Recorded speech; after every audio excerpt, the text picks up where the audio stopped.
આણંદમાં CNG gas station પર બ્લાસ્ટથી કારના ફૂરચા ઉડી ગયા। આણંદના સીએનજી ગેસ સ્ટેશન પર બ્લાસ્ટ થતા અનેક કારના ફૂરચા ઉડી ગયા। સીએનજી પુરાવતી કારનો કચ્ચર ઘાણ નીકળી ગયો હતો।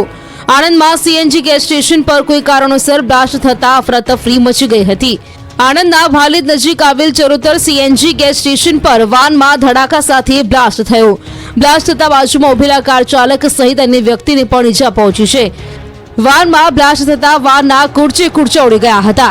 રિફિલિંગ કરવા ઉભેલ અન્ય બે કારની પણ નુકસાન પહોંચ્યું છે, જો કે સદનસીબે મોટી જાનહાનિ થતા ટળી છે। અંજારમાં ખનીજ માફિયાઓ બેફામ, ખાણ ખનીજની ટીમ પર હુમલો। કચ્છના અંજારમાં ખનીજ માફિયાઓ બેફામ બની ગયા છે। ખાણ ખનીજની ટીમ પણ હવે સુરક્ષિત નથી। અંજારના તુણા નજીક તપાસ માટે ખાણ ખનીજ વિભાગની ટીમ પહોંચી હતી, ત્યારે ખાણ ખનીજ ટીમ પર ખનીજ માફિયાઓએ હુમલો કર્યો હતો।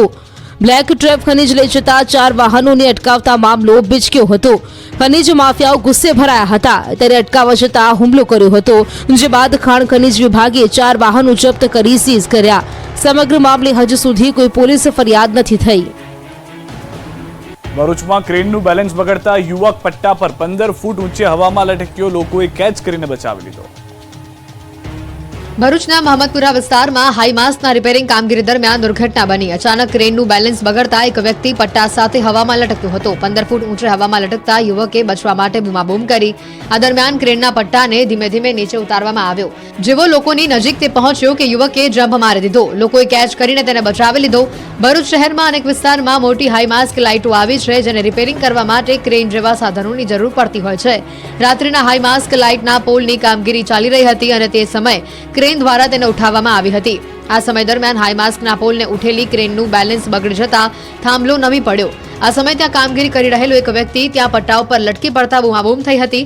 જો કે સદનસીબે ત્યાં નજીક રહેલા લોકોએ દોડી આવી ઉપર લટકેલા વ્યક્તિને પકડીને સલામત રીતે નીચે ઉતાર્યો હતો।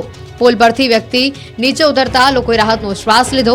ઉલ્લેખનીય છે કે આટલા મોટા હાઈમાસ્ક લાઇટની કામગીરી કરનાર વ્યક્તિએ કોઈપણ સેફટીના સાધનો વગર કામગીરી કરી હતી। જૂનાગઢ યાર્ડમાં સોયાબીનની ટેકાના ભાવે ખરીદી શરૂ। જૂનાગઢ માર્કેટ યાર્ડમાં ટેકાના ભાવે ખરીદીનો થયો પ્રારંભ। ટેકાના ભાવે સોયાબીન વેચવા માટે ખેડૂતો મોટી સંખ્યામાં ઉમટ્યા। ટેકાના ભાવે સોયાબીન વેચવા માટે 1200 જેટલા ખેડૂતોએ રજીસ્ટ્રેશન કરાવ્યું છે। આ માટે યાર્ડમાંથી રોજના 50 જેટલા ખેડૂતોને મેસેજ કરી ખરીદી માટે બોલાવવામાં આવે છે। ખેડૂતોને એક મણ સોયાબીનના 978 રૂપિયા જેટલો ભાવ અપાય છે।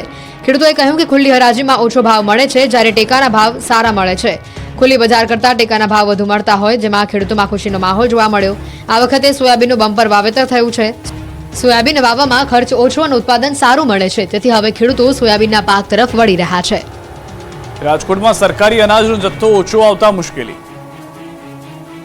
રાજકોટ શહેરની સસ્તા અનાજની દુકાનોમાં રાશનનો પૂરતો જથ્થો ન હોવાનું સામે આવ્યું। શહેરની 20 જેટલી દુકાનોમાં ગત મહિને ઘઉં, ચોખા સહિતના અનાજનો પૂરતો જથ્થો નથી મળ્યો।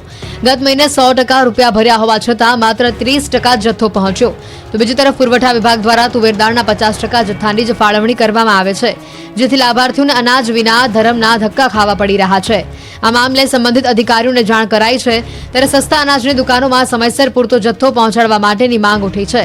રાજકોટ શહેર ઉપરાંત અમુક ગ્રામ્ય વિસ્તારોની દુકાનમાં પણ જથ્થો સમયસર પહોંચતો નથી, જેના કારણે ગ્રાહકો તેમજ રેશનિંગની દુકાન ચલાવનારા વ્યક્તિઓ વચ્ચે ઘર્ષણ પણ થાય છે।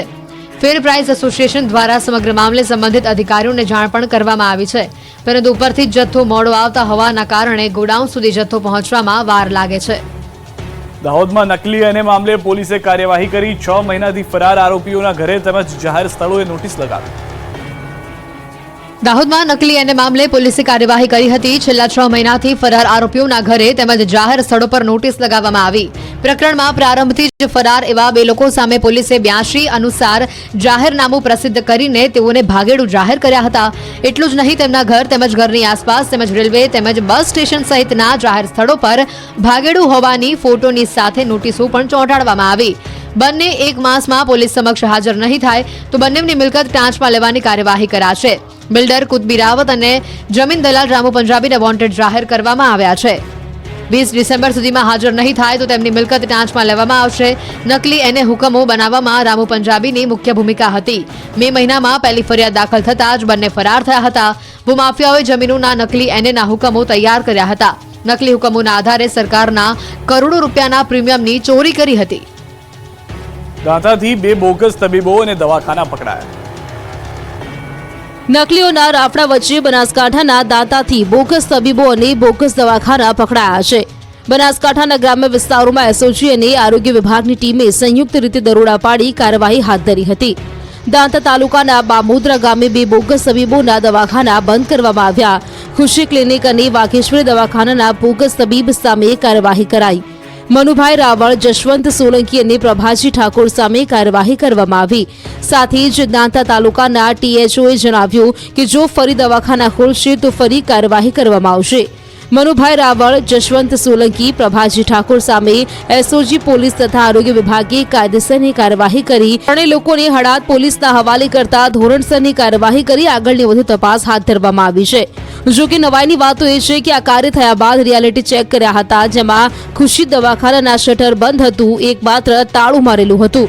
દવાખાનામાં મેડિકલ વેસ્ટ જ્યાં ત્યાં પડેલું જોવા મળ્યું હતું અને એલોપેથિક દવાઓ પણ કેટલાક પ્રમાણમાં જોવા મળી હતી. જ્યારે દર્દીઓ માટે મોટી સંખ્યામાં ખાટલા પાસે પાથરેલા જોવા મળ્યા હતા અને ગંદકીના દ્રશ્યો પણ સામે આવ્યા હતા. જામખંભાળિયા અને દાહોદમાં આધાર માટે લોકો બન્યા નિરાધાર. દેવભૂમિ દ્વારકા જિલ્લાના મુખ્ય મથક જામખંભાળિયામાં મામલતદાર કચેરી ખાતે આવેલા આધાર કેન્દ્રમાં આધાર કાર્ડ કઢાવવા માટે લોકોને હાલાકી પડી રહી છે. આધાર કાર્ડ અપડેટ કરાવવા માટે વહેલી સવારથી જ લોકો કતારમાં જોવા મળ્યા. આધાર કાર્ડ અપડેટ કરાવવા તેમજ ઈ-કેવાયસી કરાવવા માટે ધક્કા ખાવા પડે છે. છતાં પણ આધાર કાર્ડ કઢાવવા માટે ટોકન નથી મળતું. રોજના 40 થી 50 ટોકન ઇસ્યુ કરવામાં આવે છે અને અરજદારની સંખ્યા વધુ હોવાના કારણે લોકોને ધક્કા ખાવા પડી રહ્યા છે. ત્યારે લોકોની માંગ છે કે આધાર કાર્ડ સેન્ટરોનો વધારો કરવામાં આવે, જેથી લોકોને મુશ્કેલી ન થાય. તો આ તરફ દાહોદમાં પણ જામખંભાળિયા જેવા દ્રશ્યો સામે આવ્યા. આધાર કાર્ડ કઢાવવા તેમજ ફેરફાર કરાવવા માટે અત્યારે લોકોને ખૂબ જ હાલાકી પડી રહી છે.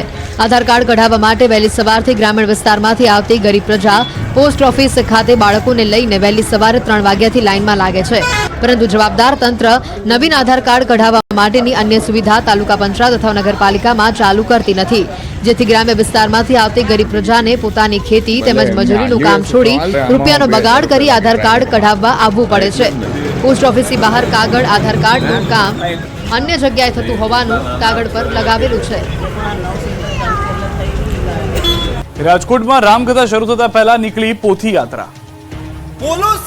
રાજકોટના રેસકોર્સમાં ભવ્ય રામકથાનો પ્રારંભ થયો. કથા શરૂ થતા પહેલા સવારે ભવ્ય પોથયાત્રા નીકળી હતી. રેસકોર્સ મેદાનમાં પ્રસિદ્ધ રામકથાકાર પૂજ્ય મુરારી બાપુ રામકથાનો પ્રારંભ થયો છે. ત્યારે રેસકોર્સ ગ્રાઉન્ડમાં અયોધ્યા નગરી જેવો એક માહોલ ઉભો થયો. મેદાનમાં ભવ્યાતિ ભવ્ય અયોધ્યા નગરી ઊભી કરવામાં આવી. રામકથા શરૂ થાય તેની પહેલા પોથી પૂજન વિધિ કરવામાં આવી. ત્યારબાદ શહેરના વિરાણી ચોકથી લઈને રેસકોર્સમાં બનાવવામાં આવેલી અયોધ્યા નગરી સુધી પોથયાત્રા યોજવામાં આવી. મુરારી બાપુ અને સ્વામી પરમાનંદજીએ પોથયાત્રાનું પ્રસ્થાન કરાવ્યું, જેમાં 5000થી વધુ લોકો જોડાયા. વિશાળ શોભાયાત્રામાં હાથી, ઘોડાગાડી, ખુલ્લી જીપ, લોકોના નૃત્યએ આકર્ષણ જમાવ્યું. પોથયાત્રામાં વિન્ટેજ કારનો કાફલો પણ જોવા મળ્યો હતો. એમાં પણ સૌથી વધુ આકર્ષણ ભગવાન રામની પ્રતિકૃતિએ જમાવ્યું. અયોધ્યામાં બિરાજમાન રામલલ્લાની આબેહૂબ પ્રતિકૃતિ તૈયાર કરવામાં આવી છે. શહેરના રાજમાર્ગો પરથી જ્યારે આ પોથયાત્રા પસાર થઈ ત્યારે સૌ કોઈ રામલલ્લાની પ્રતિકૃતિ જોઈને નતમસ્તક થઈ ગયા.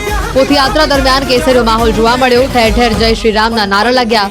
પોથયાત્રામાં રાજકોટ શહેરના મેયર, ધારાસભ્યો, સાંસદ, સભ્ય સહિતના નેતાઓ જોડાયા હતા.